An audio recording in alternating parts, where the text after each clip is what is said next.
The prairie stretched wide and endless, a sea of grass swaying beneath the autumn wind. It was the kind of land that tested people, land that seemed to ask every sunrise, "Do you have the strength to endure?" Martha had once thought she did. When she first came west with her husband Thomas, hope had filled her heart.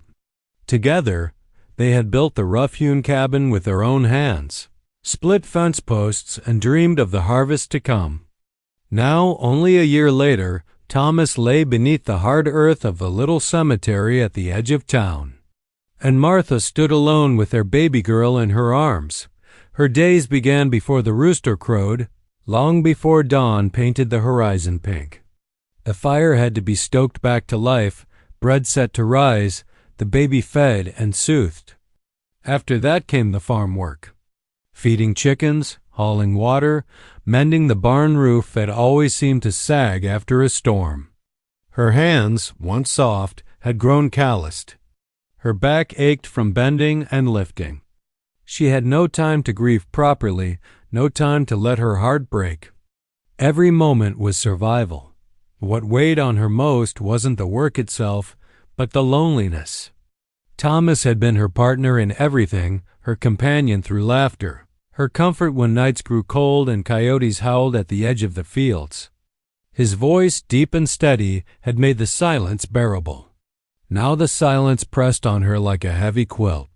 She often found herself speaking out loud, as though he still stood beside her, asking, "What do you think, Tom? Should we try planting corn here next spring?" The empty air never answered back. The townsfolk had shown kindness after the funeral. Women brought pies, men offered to chop wood or mend a harness. But time had a way of pulling sympathy aside, and the months that followed made her feel invisible again. Most of them looked at her with pity, but pity didn't plow a field, didn't keep wolves from the henhouse, and it certainly didn't cradle a baby when fever struck.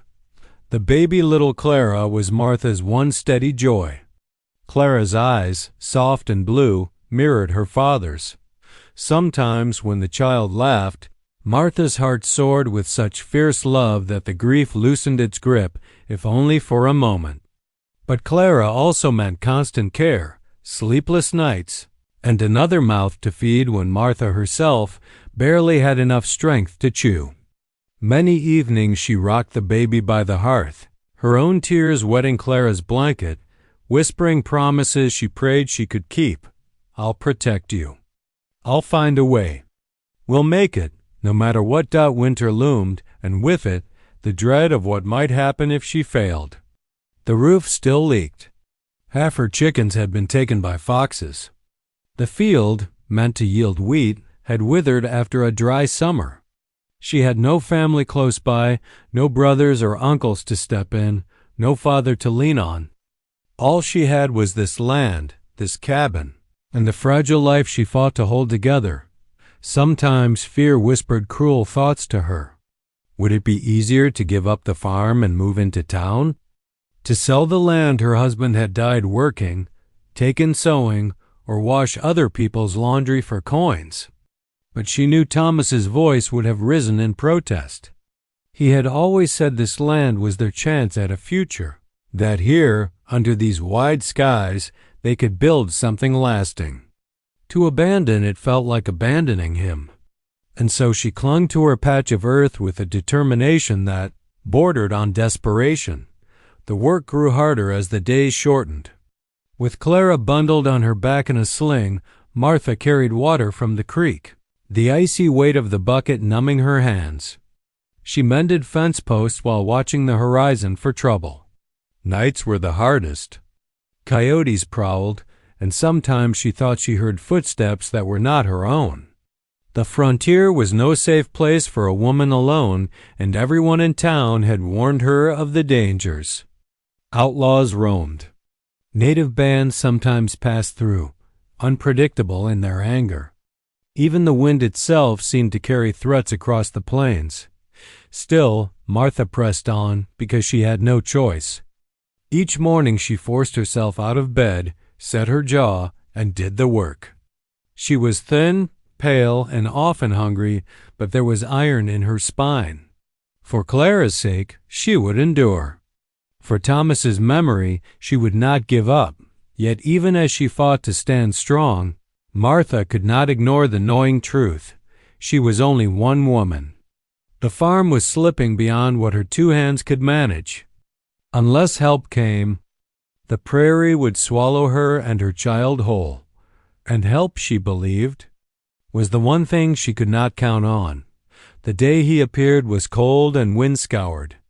The kind of day when clouds drag their shadows across the prairie like slow herds of cattle. Martha had been in the yard, splitting kindling with her husband's old axe, her arms trembling from fatigue. Clara slept in a cradle basket by the door, wrapped tight in quilts. That was when she saw him dot at first. He was only a dark figure moving across the ridge, tall, broad-shouldered, silent in his approach. Martha's heart jumped into her throat. A woman alone could never be too careful. She gripped the axe tighter, every muscle ready. The man descended the slope slowly, his steps deliberate, his posture neither threatening nor timid. When he drew near enough for her to make out his face, she realized at once what he was. Apache. Her pulse quickened. She'd heard the stories whispered in town, the raids, the stolen horses, the ambushes on lonely trails. Mothers clutched their children tighter when such talk arose. But here, standing not 30 yards away, was not a wild raider but a man with deep, unreadable eyes, hair bound in braids, and clothes that marked him as someone caught between two worlds, moccasins on his feet, but a worn canvas coat thrown over his shoulders. "Ma'am," he said at last, his voice low and careful, touched with an accent but clear. "I come for work, if you have need." Martha blinked, taken aback. She had expected demands, not requests.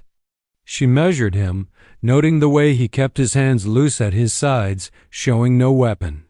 The axe in her grip suddenly felt heavy, almost foolish. "What kind of work?" she asked, forcing her voice steady. "Fences, fields, stock." He nodded toward the sagging barn roof. "Repairs."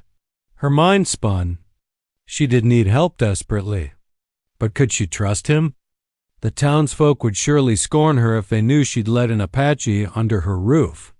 Yet when she looked at Clara, sleeping in the basket, a sharper truth struck her. She would not survive the winter alone. Pride and fear would not fill the woodpile or mend a broken roof. "What's your name?"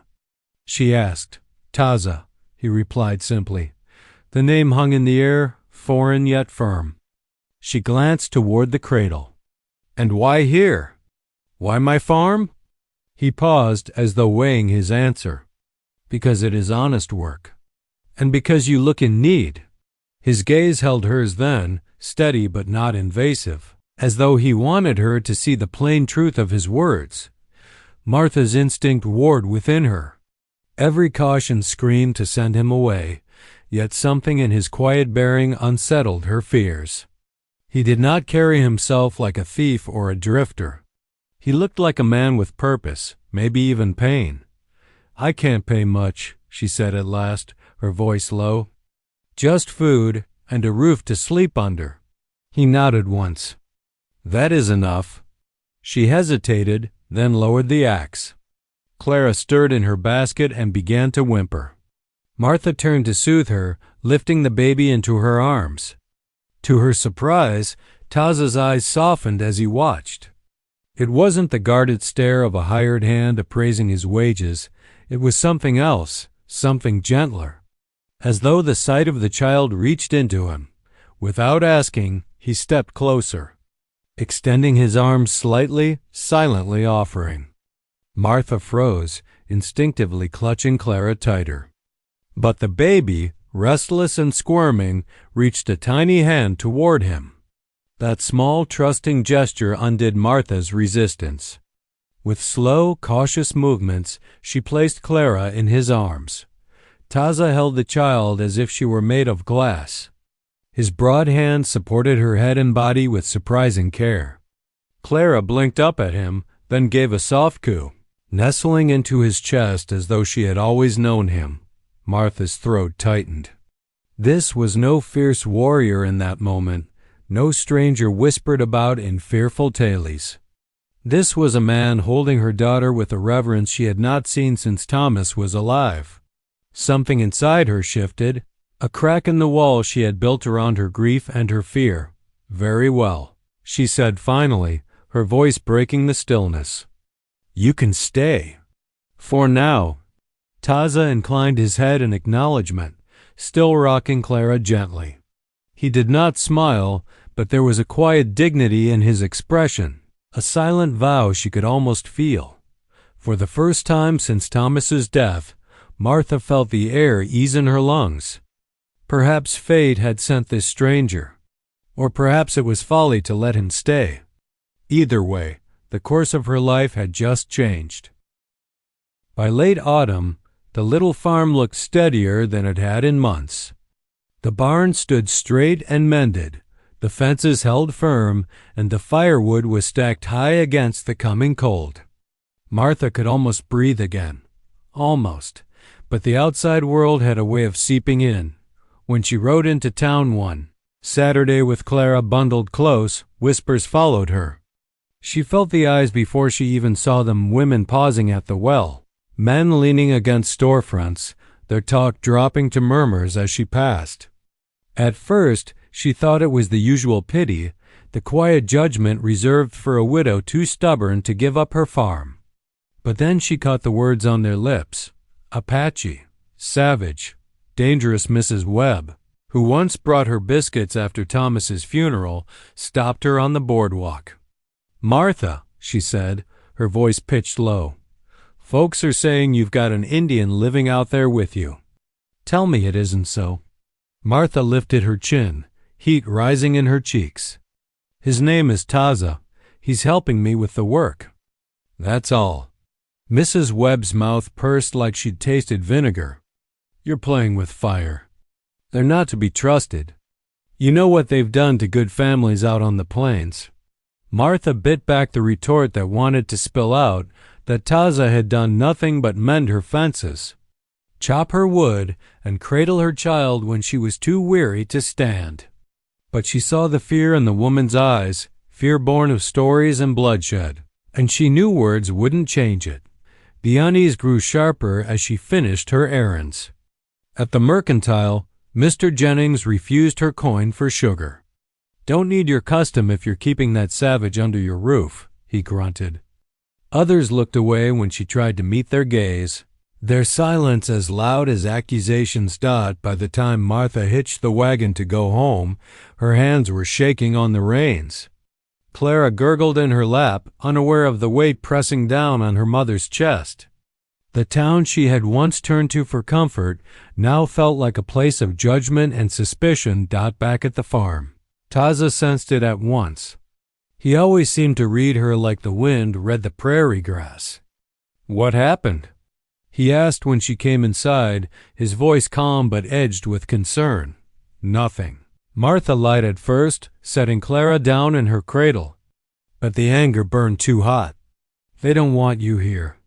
They think you're dangerous." Taza's face remained steady, but a shadow crossed his eyes.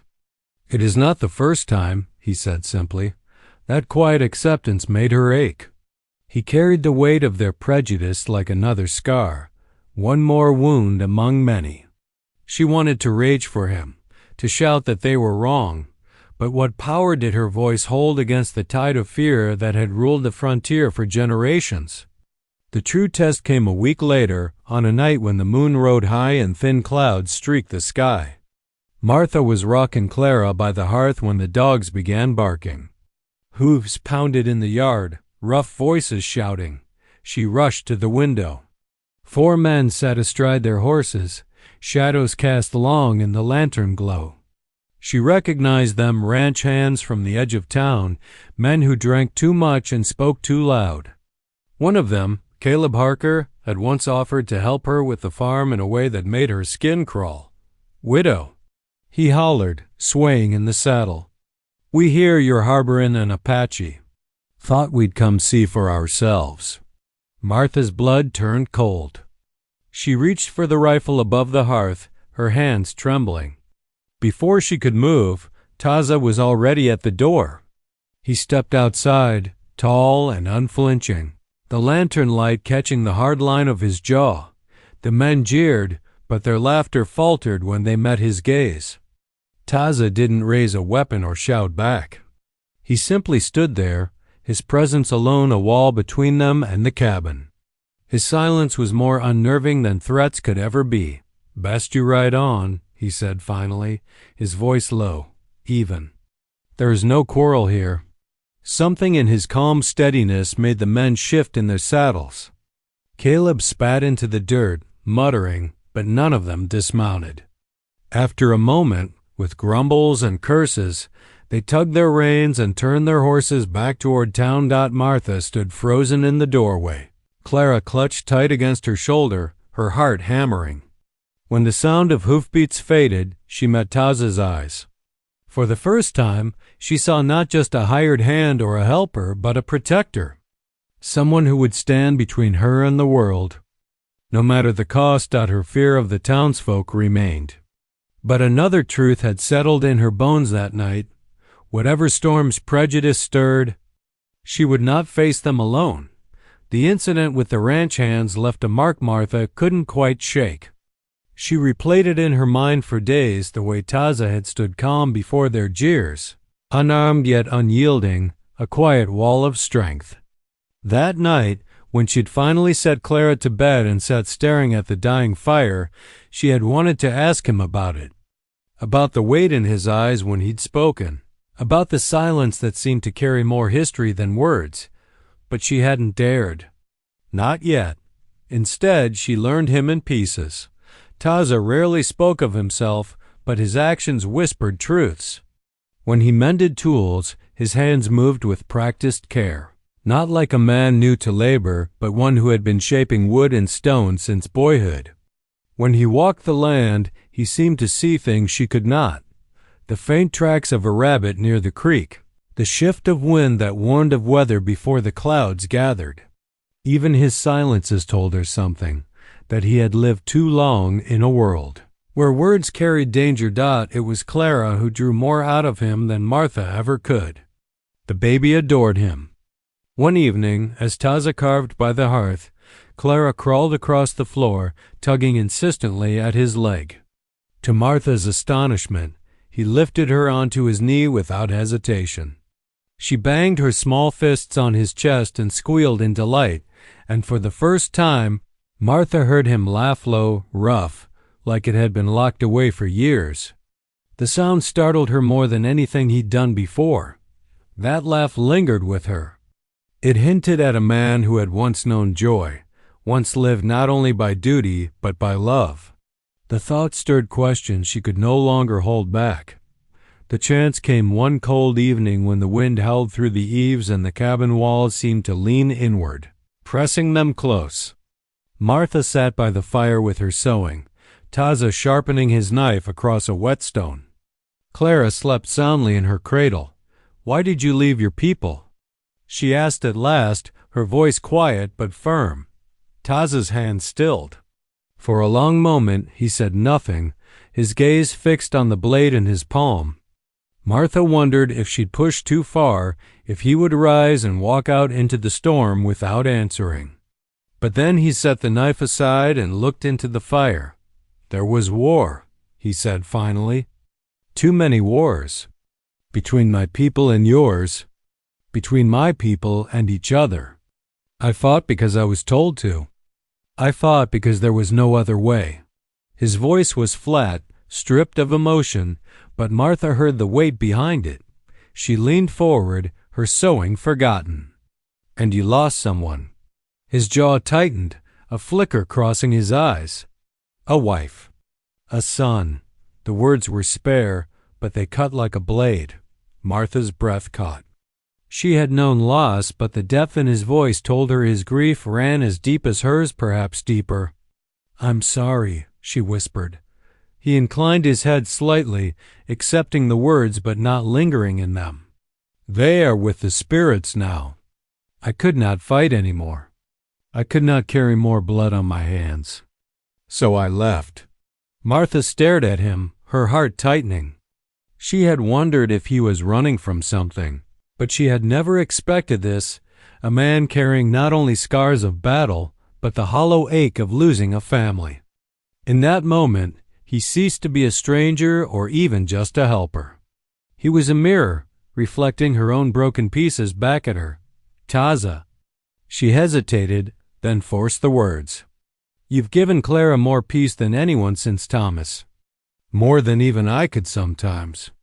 Maybe it's because you know what it is to lose, too." He looked at her then, and for the first time, she saw the raw truth in his eyes. Not the guarded warrior, not the stoic worker, but a man laid bare by grief and still somehow standing. "It is why I stay," he said quietly. "Your child reminds me of what I had, and what I cannot have again." Martha's throat tightened, but she reached across the space between them and laid her hand lightly on his arm. His skin was warm beneath her touch, his muscles tense but unyielding. "Maybe not again," she said softly, "but maybe something new." He did not answer. His gaze drifted back to the fire, but he didn't move away from her touch. That silence, that stillness, carried more meaning than words.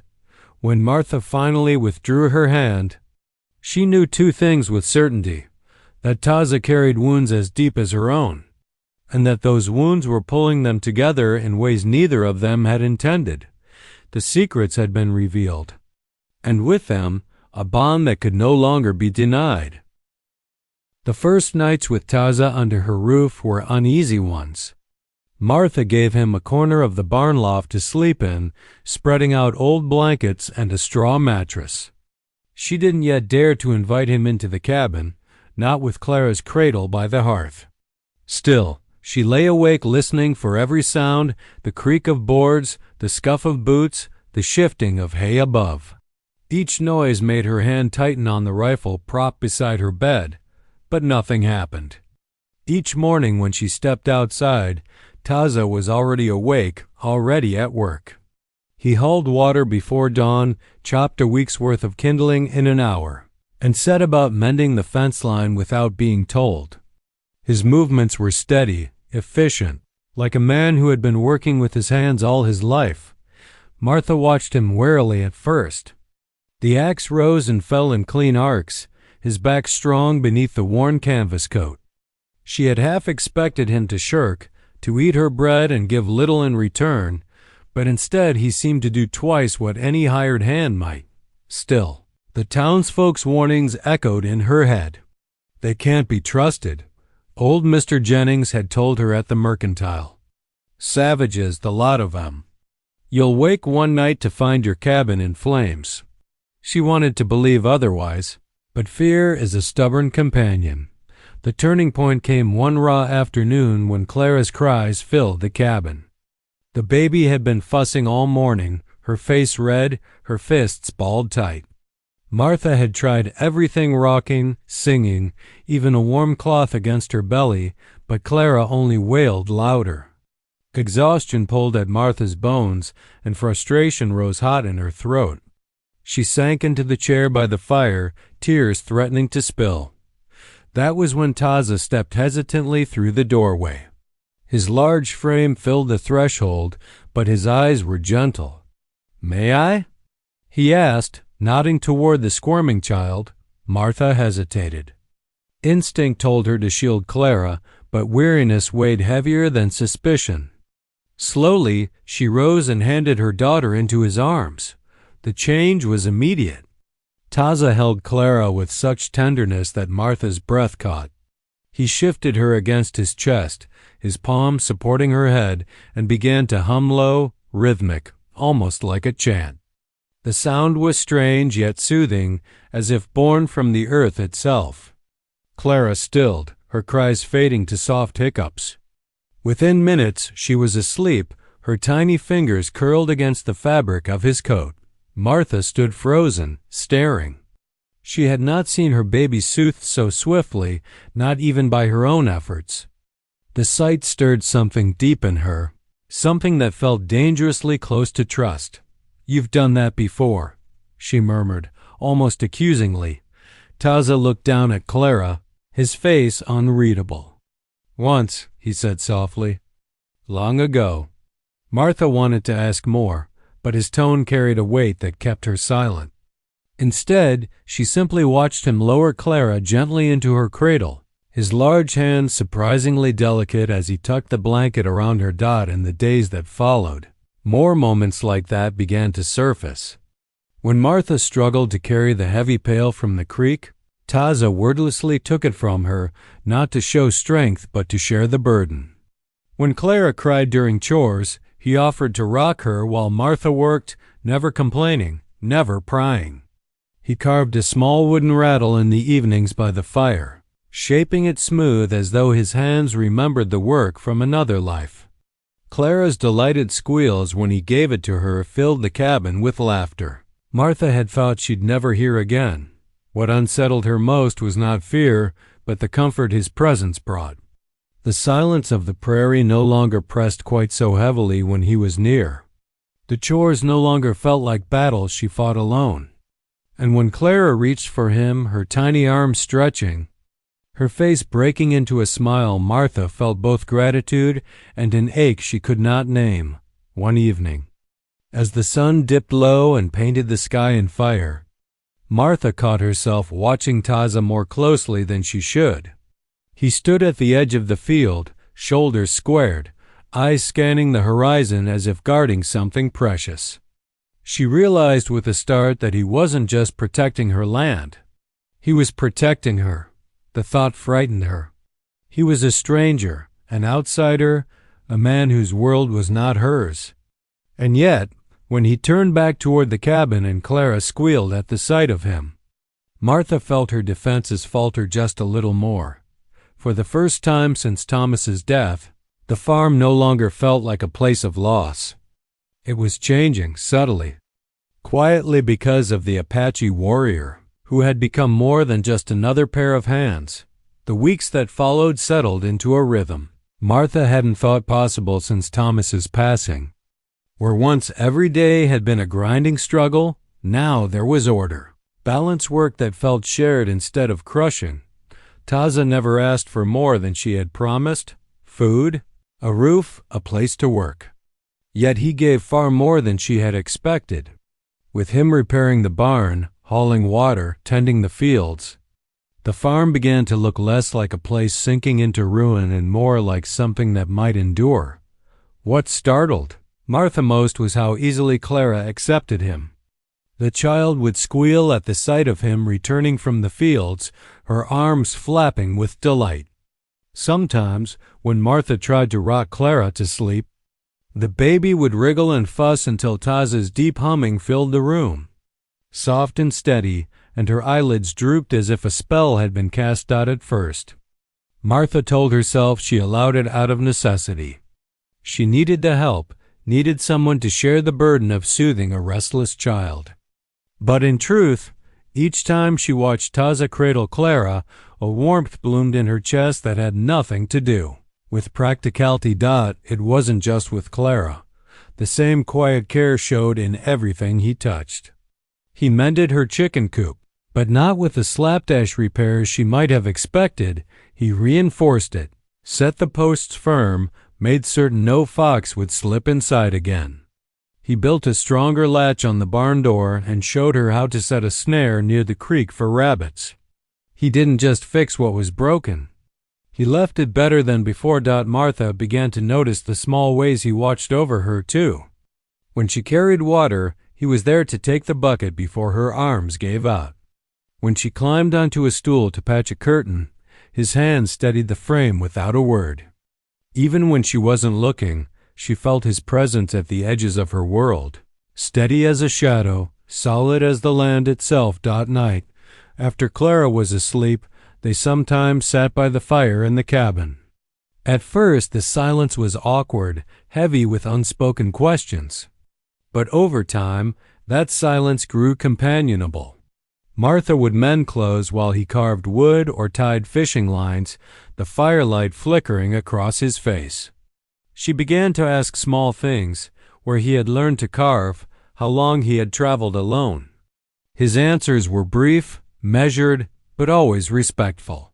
He spoke little of himself, yet never made her feel foolish for asking. One night, after a storm had rattled the roof and left them both awake, Martha found herself telling him about Thomas.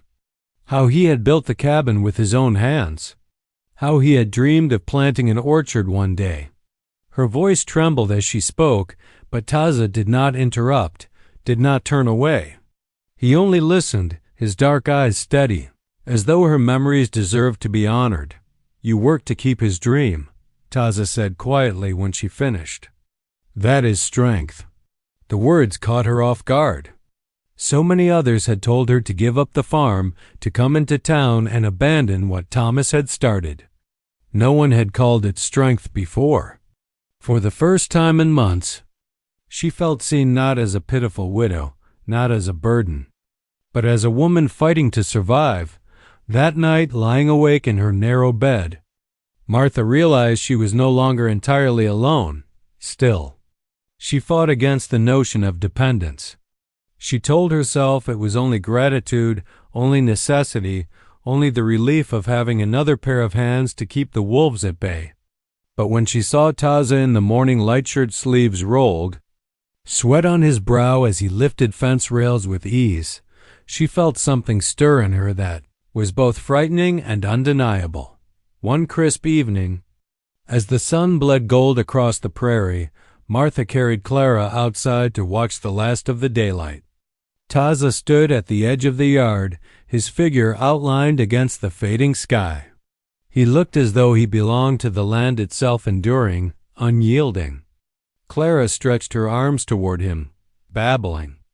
Taza turned, took her into his arms, and lifted her high into the air. Her laughter rang out like music. Martha's heart ached at the sight. For a moment, she could almost imagine this was the life she was meant to have. A man beside her, a child between them, a home not built on loneliness but on something stronger. But then reality intruded. He was an Apache, a stranger with scars she did not yet understand. The townsfolk would never accept him. Perhaps she herself was foolish for even letting her heart drift toward such thoughts, and yet, as Clara's laughter echoed against the wide sky, Martha couldn't deny what she saw in Taza's eyes when he looked at her child or at her. A quiet devotion, unspoken but real. It was then she realized the truth she had been avoiding. This man was becoming more than just a hired hand. Winter settled hard across the prairie, pressing its cold hand against every window and door. Snow gathered along the fence rails, the sky turned gray for weeks at a time, and the nights seemed endless. For Martha, winters had always been the hardest, the loneliness sharper, the silence heavier. But this year, it was different, because she was not alone. Taza's presence filled the farm like the fire filled the hearth, steady, enduring, quiet but warm. He rose before dawn to break ice in the troughs, split wood with clean strokes, and returned with the scent of snow on his coat. Martha found herself listening for his footsteps, the crunch of his boots in the yard, the low hum he sometimes carried on the wind. She didn't admit it aloud, but those sounds comforted her as much as the crackle of the fire or Clara's laughter. Clara adored him beyond words. Each morning she toddled on unsteady legs toward him, squealing with joy until he bent to scoop her into his arms. She clung to his neck as if she belonged there. At first, Martha had worried Clara would forget her father's memory, or that her own heart would break seeing another man take Thomas's place in those tender roles. But instead, what she felt was something unexpected: peace. Clara was safe, loved, and joyful. Wasn't that all a mother could want? The shift between gratitude and something deeper happened so slowly Martha almost didn't notice it. It was in the small things. In the way Taza always filled her water bucket before she asked. In the way he brushed snow from the porch steps so she wouldn't slip. in the way his eyes softened when they lingered on her face, even though he never spoke the words.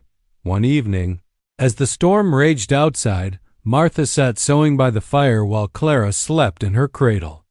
Taza sat across from her, his hands busy carving another toy for the child. The firelight caught the lines of his face, the strength in his jaw, the quiet sadness in his eyes.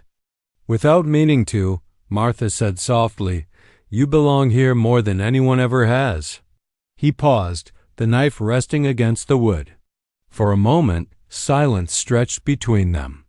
Then he looked up, and the intensity in his gaze stole her breath. "Do I?" he asked quietly. Her heart hammered, but she forced herself not to look away. "Yes, you've made this house feel alive again. You've given Clara and me more than I thought possible after Thomas was gone." The name hung between them, but instead of tightening the air with grief, it settled like a blessing. Thomas's memory was still there, but no longer a wall. Taza set the carving aside and leaned forward slightly, his voice low, steady. "I have no land, no family, no place that calls me its own. But here, with you and the child, I feel something I thought was lost." Martha's breath caught. She had spent months building walls of caution around her heart, walls made of fear of the townsfolk, of her own grief, of what it might mean to trust again. But his words chipped through those walls like sunlight breaking ice. Before she could lose her courage, she reached across the table and laid her hand over his. His fingers were rough, scarred, yet warm beneath her touch. For a long moment, neither of them moved. The only sound was the storm rattling against the shutters and the slow, steady crackle of the fire. When Taza finally turned his hand to clasp hers fully, Martha felt something settle deep inside her, as if the prairie itself had shifted beneath her feet. From that night forward, their closeness grew in quiet, unspoken ways. Taza began taking his meals not in the barn, but by the hearth. He would hold Clara while Martha cooked, their laughter filling the cabin with a warmth that even the fiercest wind could not touch.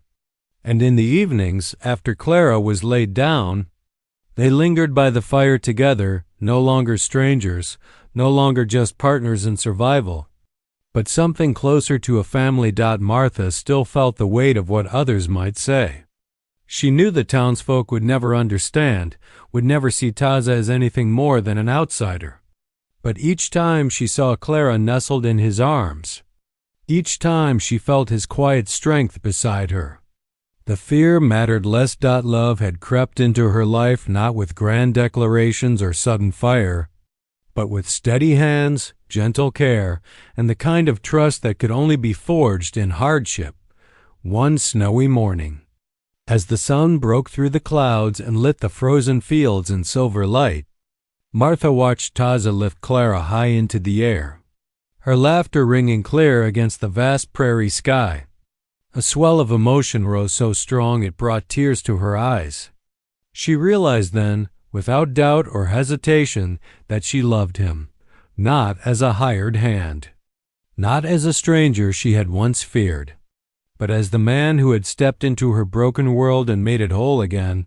Spring came slow and uncertain that year, but it came. The snow receded first from the southern slopes, leaving dark earth rich with promise. Streams thawed, their waters rushing quick and cold, carrying away the silence of winter. Shoots of green pushed through the soil where only frost had lingered weeks before. The farm seemed to breathe again, and so did Martha. She and Taza worked side by side to ready the land. He turned the soil with patient strength, guiding the plow with steady hands while Martha scattered seed. Clara toddled behind them, squealing with delight each time a bird took flight from the furrows.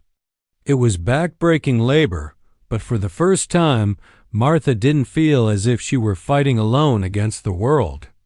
Each task was shared, each burden halved, and the weight that once crushed her now felt lighter than air. At night, they sat together on the porch, watching the horizon fade into dusk. Clara curled asleep in Martha's lap, and Taza leaned back in the chair beside her, the lines of his face softened by the twilight. Sometimes they spoke about the land, about the crops, about the future. Sometimes they said nothing at all, and the silence between them was no longer heavy but full, like the quiet of the earth after rain. Martha knew the townsfolk still whispered. She heard it when she went to market, felt it in the averted gazes and the sharp-edged words. But she also noticed something else. She no longer cared as she once had. Their judgment could not plow her fields, could not rock her child to sleep, could not stand guard at her door on long nights. Their words were as thin as wind, and wind could not uproot what had taken hold in her heart. One afternoon, as Martha hung laundry in the yard, she caught sight of Taza crouched in the grass with Clara. He was showing her how to stack small stones, his large hands guiding her tiny fingers with infinite patience. Clara's laughter spilled like music, rising high into the spring air. Martha stopped, a sheet billowing in her hands, and simply watched. It struck her then with sudden clarity. This was no longer survival. This was life. A real life, with love stitched through every ordinary moment, the kind of life she had thought forever lost when Thomas died. It didn't erase the past. It didn't diminish what she had shared with her husband. But it was something new, something whole. And it was hers. That night, when the moon rose full and silver over the prairie, Martha spoke the truth aloud. "You've given Clara more than I could ever repay," she said softly, her eyes on the child sleeping between them. "You've given me more." Taza's gaze lingered on her, steady, searching. "And you have given me a home," he said. His voice carried no embellishment, no flourish, just quiet certainty. "I thought I had no place in this world. Now I do." Her throat tightened. She reached across the small space between them and took his hand in hers. He clasped it firmly, his warmth grounding her, anchoring her in that moment. For once, she didn't wonder what others might think, or what storms might come. She only knew what was true, that this man, this warrior who had carried so much loss, had found his way into her heart as surely as spring had found its way into the frozen earth. The weeks that followed brought more proof of their bond. Together they planted, together they built, together they dreamed. Clara grew sturdy and bright-eyed, her laughter never far from their days. And Martha, who had once stood at the edge of despair, found herself waking each morning with something she hadn't felt in a long time, hope. On the first day the wheat sprouted, a faint shimmer of green across the field. Martha stood beside Taza and felt the wind sweep through the grass like a blessing. She turned to him, her hand brushing his, and he looked at her with eyes that held not only sorrow, but also the quiet promise of tomorrow. They had come together not by chance, but by need, by survival, by the shared weight of grief. Yet what grew between them was more than necessity. It was love, slow, steady, and strong, rooted like the prairie itself. Martha knew the road ahead would not be without hardship. The world beyond their farm might never fully understand them. But here, in this place, they had rebuilt together. They had carved out something that was theirs alone. A path, new beginning. And as the wind bent the grass and the horizon stretched wide and endless, Martha held her daughter close, reached for Taza's hand, and stepped forward into it.